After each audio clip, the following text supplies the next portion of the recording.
Ka'alau Yahawah Shem Yahawashi, Bahashem Rakach Chadash. All praise, honor, and glory go to the Most High Yahawah in the name of His Son Yahawashi. And I'm back to you with another one as I'm going on to the plantation. Been dealing with, a lot of different challenges, and these challenges at times can, get you to feel a certain kind of way, especially when you're dealing with people, because people, they have spirits on them, and we also go off at times. I'm saying we, I mean those that are really striving and praying and asking and begging the Most High Yahawah and His Son Yahawashi. They are part of the hopeful elect on a daily, and they try to match it up with the way they move, they walk, they do things on this earth, because at the end of the day, everyone can say they love the Lord, but the way that they move, the way that they walk, each and every day is gonna tell that you truly are serving the Most High Yahawah and His Son Yahawashi. We're not talking about serving JC or God. There's many gods out there. People think that they're serving. We're talking about the true power, created all the heavens and the earth, the universe, giving over to His Son Yahawashi, and having the Spirit work with them. And I pray about the number of those that is doing that by continuing to push out these videos and doing my sit downs and going on the street corners at the level that I'm doing it at. But Yahawashi was always testing those that were testing Him. And the people of the world, they test you with the way that they act, the way they treat you, the way that they, say that they're doing something, but they're actually not doing it. And we tend to cut ties with people like that. I express to my videos, I'm pretty much a loner. I pretty much just watch videos and go to work. I may go to a bar here and there, have a drink, get something to eat. But for the most part, I'm pretty much a loner. Praying to be around the brethren, but the Lord makes that happen when He makes that happen. But Yahawashi in this chapter right here, Mark 7, and I'm going to start in verse 7, He was talking to the Pharisees. They were asking Him a question about His disciples not honoring the human traditions that they were following. And we see a lot of more and more of that when you watch the Brothers of a Great Millstone, the videos they bring out, the TikTok videos they have of other other Israelites coming in on the Hebrew Israelites and defending the gospel. But in verse 7 it says, I'm reading this in NLT, it says, he's talking about the Pharisees, it says their worship is a farce. It says, for they teach man-made ideas as commands from Yahawah. It says, for you ignore Yahawah's law and substitute your own tradition. And we have those that say they preach the law, but they don't do everything that's according to the law. There's no way you can do everything according to the law.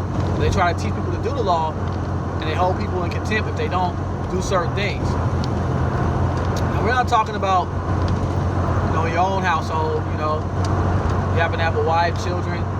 You're gonna hold them to different standards, but you know that they're weaker. So you're gonna not be on them in the sense where they you tell them to do the things that you're doing, but if they implement something in their own lives and then they go off on it and they go back to the ways of the world, you're gonna challenge them on that. That's just like defending the gospel.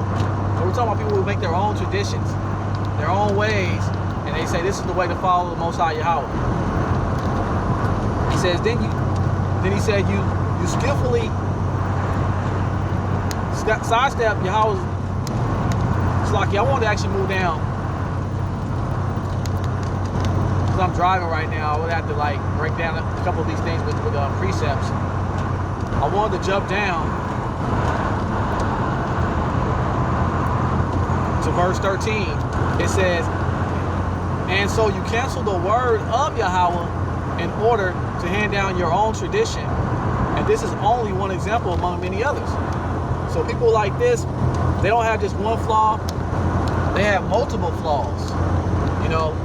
And once you get to a couple strikes on them, you know, where, you know, they say, you know, the Bible don't say this, I can still do this, you know, you're going off because, you know, of what I believe, and it really has nothing to do with the scriptures.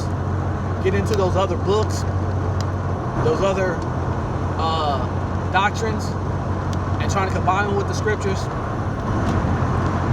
You know, wanting to watch multiple camps, multiple Israelite camps, and wanting to think that you're going to be able to get the whole truth by combining it all. You know, just not wanting to follow, be in the order. And it says in verse 14, these are the points I want to get to, because a lot of people don't believe that it's their own heart that causes them to go off. A lot of people believe that it's others that get them to go off. They believe they're not treated a certain way, then that's why they can't understand this wisdom, knowledge, and understanding. Yahawashi made it clear right here. It says that Yahawashi called the crowd to come and hear. It says, all of you listen. He said, and try to understand. Trying to give them some understanding. It says, it's not what goes into your body that defiles you. You are defiled by what comes from your heart. Some things that you think, heart is your mind. Things that you have going on in your own brain. You know, wanting to be part of the world and be a servant of the Most High Yahawah is really the start of a lot of folly and a lot of ways people go off. You know, you can't do both. You got to choose one or the other. It says, Yahawashi went into their house to get away from a crowd, and his disciples asked him what he meant by the parable and he had just used. It says, don't you understand either? He asked, can't you see that the food you put into your body cannot defile you? So it's not the food, it's not what you hear, it's not what's coming into you, because you should be able to discern, if you have the Spirit working with you, of all things that happen on this earth. Because if we were to focus in on, you know, let's just go to natural understanding. If everything in this world we said corrupts us, then we'll all be done for, because everything in this world is corrupt.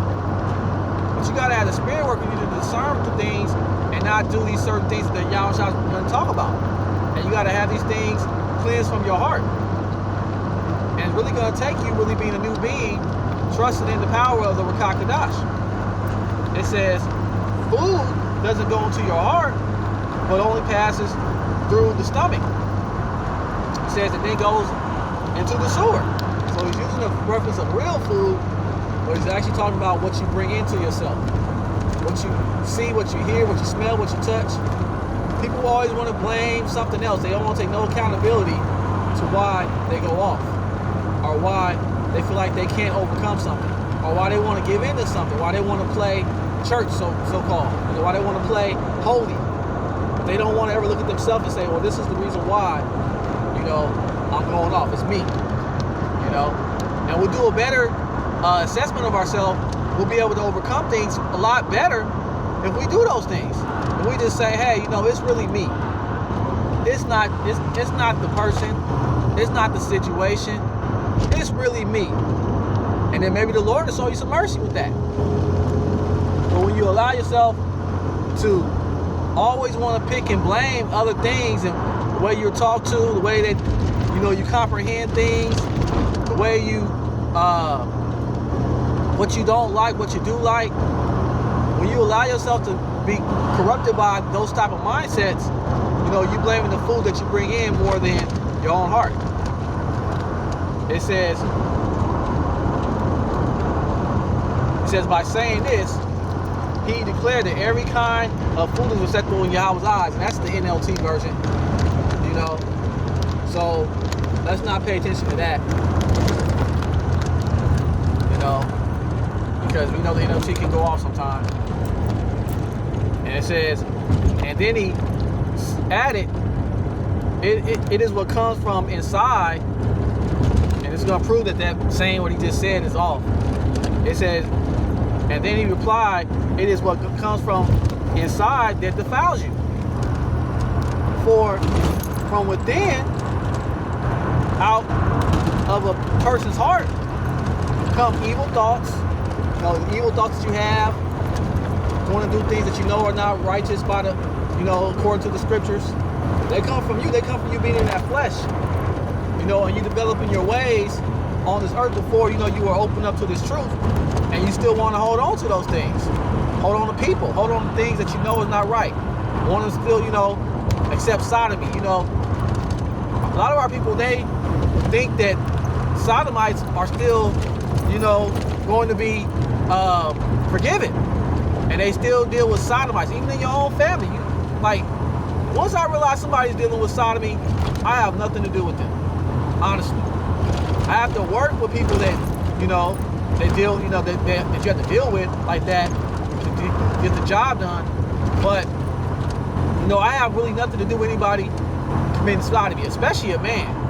You know, a woman, you know, she might just be confused or whatever. But at the end of the day, a man that's committing sodomy, I mean, come on. You know? It says, evil thoughts, sexual immorality, and that's more going into fornication, you know, serving other gods, believing other deities, doctrines, trying to combine them with the truth, you know, and it can be sexual immorality too with adultery, you know, having sex on the Sabbath, having sex in ways that, you know, orgies and things like that, you know. It says theft, you know, stealing from your brother, stealing from your neighbor, you know, or just being a total klepto, you know, when you're out there in the streets. And I'm not talking about in your own household, you know. The man runs his own household, the wife is his possession. The things you got going on in your own home is one thing, you know, money and whatever comes into you, you know, you decide best where it goes and how to spend it. But we're talking about actually stealing from your brother. You know, putting leasing on your brother, you know, murder, you know, not only the physical murder, but murder of somebody in your heart, murdering your brother in your heart, hating your brother to the point where, you know, you don't want him around. It says adultery, we all know what that is. That's spiritual and physical. You know, for a woman, that's just going to be rampant. You know, women are, you know, just adulterous with their eyes and everything.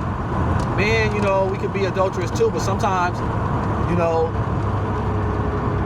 I mean, unless you're sleeping with, you know, another man's wife, you know, adultery is going to come natural just by being out here on the streets because, you know, we don't know which women is married unless they got a ring on and everything. You might be checking a woman out, but you got to always just be asking for forgiveness for those type of things and being aware of those things, you know. So on both folds, you know, but women, they don't care. They'll know a man. They'll know that they'll have a man that still be wanting another man, and they still be wanting to talk to another man, and then they'll want to pick up other doctrines as like an Eve, you know, greed, you know, wanting more than what you really, you know, need, and doing anything like remind me of those brothers that are facing those allegations in the NBA. They're already millionaires and they're caught up in a gambling ring, you know.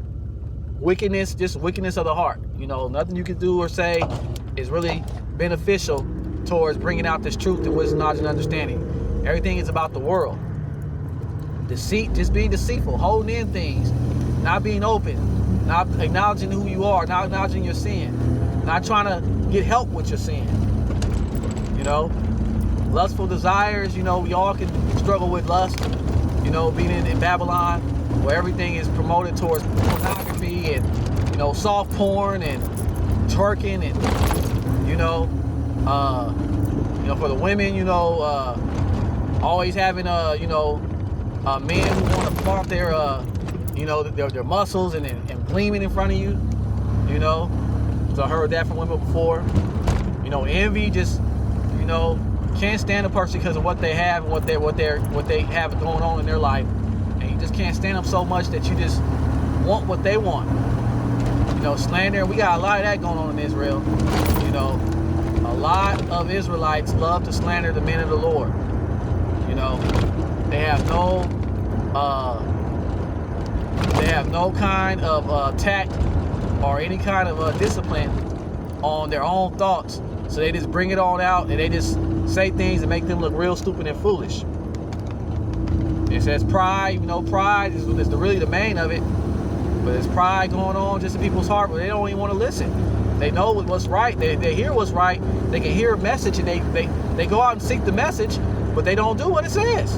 Because just of their pride, maybe the person that's bringing it out they don't like.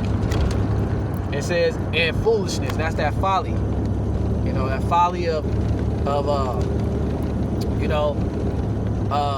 doing things that don't benefit you, don't benefit anything you got going on, that's gonna help you get some salvation. But you just doing things just to be doing things, like a kid, like Esau. It says all these vile things come from within that are what defile you. And that's the whole point. These things, I mentioned a lot of things, but all these things come from a person's mind inside of them. You can't keep blaming everybody for, the situation that you've been in. Even if you were a child and you've been through some rough, tough things, you still can't blame, society today, or, you gotta look at yourself. You gotta want to be clean to get clean. If not, you'll stay unclean. So ultimately, I just wanted to bring it out as I was driving on to the plantation, hoping that it's edifying to someone out there. With that, just want to give all praise, honor, and glory to Yahawah, Bahashim, Yahawashi, Bahashim, Rakah, Kadash. Double honors to all the apostles, the elders, teachers, preachers, priests, bishops that came before me, taught me this truth through the videos, starting with the apostles and elders of Great Millstone. And Shalawam, which means peace be to you, to the holy elect, which I pray, mother number up to next time, Yahawah.